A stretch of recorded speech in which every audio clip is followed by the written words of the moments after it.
Alright Sandyman, so in this video we are going to see polymorphism in Python. So let's understand what is polymorphism by the word polymorphism. Okay, so what is polymorphism? Polymorphism means having multiple forms. That is the simple meaning. Having multiple forms. For example, okay, we already know the famous TV series, right? The Shaktiman. Like there is a one person and that same person is Gangadhar and that same person is Shaktiman. There is a one person, that same person is Bruce Wayne, that same person is Batman. So what is happening here? That same person is having different functionality or different forms depending on the situation. So this is polymorphism. And in Python or in any object-oriented programming, we have this feature called polymorphism. And how we achieve it? Yeah, we achieve this polymorphism by manipulating these, objects, methods. We can manipulate them and we can use them according to our needs, according to the situation, and we can achieve the polymorphism. So in Python, we have some of the techniques to achieve polymorphism. So some of are like duck typing, then method overloading, method overriding, then operator overloading. Then again, we can do the polymorphism like using decorated functions. So we will see them in our coming lectures. Alright, so let's first start with the duck type polymorphism. Okay, so here we can see that I have written two classes, class duck which is having a method called sound and it will print quack quack. I have another class of human which is having the same method sound and it is printing human sound text.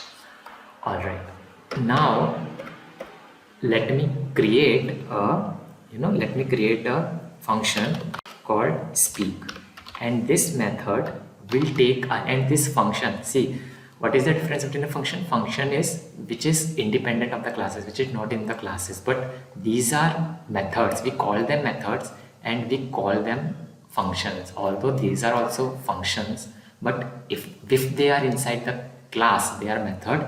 If a function is outside the class, then it is a function. All right, now coming to the duck type, so let's understand this by an example.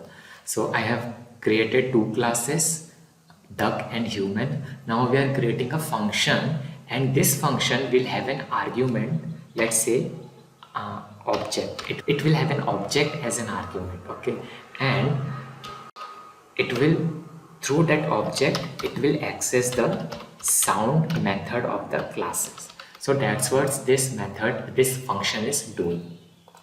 Now so let me just quickly create the objects of the classes, D for the duck and H for the human.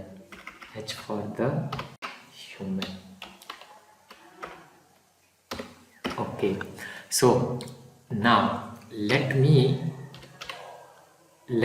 call this speak function and let us pass first here the D object. Now what will be the output?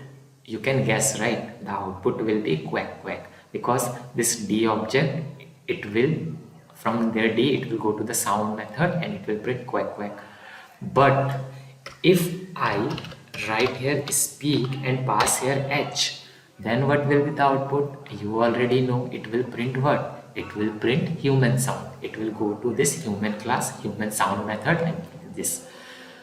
But what will happen if there is a class and if that class does not have this sound method? So let us write class dog and this dog have not any sound method inside it. So let us quickly create the dog1 object as dog class and let's call this, let's call it dog1. Okay, so if I run this now, if I call this speak function and passing this dog1 argument, a dog1 object as an argument, we will see that it will show us an error showing dog object has no attribute sound. So what is happening here all? We are achieving polymorphism. How? See, this particular function, speak function, which is having an object. This speak function does not care if this object is of duck type, human type or dog type. This speak function only wants to know if that particular object that is passed into it, if that object have that sound method inside it or not. That is how this single speak function is doing, multiple things, or it is independent of this type of the object and is accessing the method of duck also and accessing the method of human class also. So that is how we are achieving duck type polymorphism in this example, or that is how it is achieved. So now the question is why the name is duck typing came. Maybe because someone might have used that example of this duck and human to explain. So maybe because of that, this name has given like duck type polymorphism. Now again, there is one saying in Python, like if an animal is walking like a duck, talking like a duck, then it is a duck. So it must be a duck. So similarly, if this object which is of a duck type and it's have this attribute of this duck, of this having this method of this duck, then this function will work. Otherwise it will not. And it can work with different number of objects. But the only condition is that they should have this particular method. So that is our duck typing polymorphism. And that's it. But I was having some doubts that what is the type of this speak. See, I mean, we are passing the D, so does that means that speak will become duck object? Or if we pass here human object, then does that means that speak will become human object? Answer is no. We can see this here, like if we print the type of what? The type of speak method, na?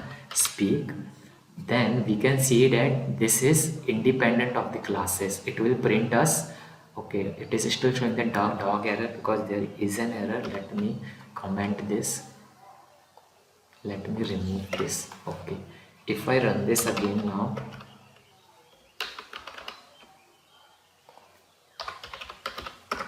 if I run this here, we can see that the type of dog one is not declared. Where is the dog? Okay, this one. So okay, so if we write this print type speak, if we want to see the type of this speak, we can see here it is showing that it is a function like that. So that is the thing. And if we want to see the sound type, then how we can see it similarly, we will copy this and we will write print type of.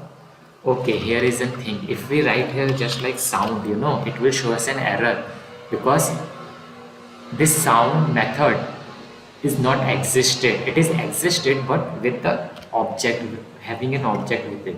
So we need to write d.sound.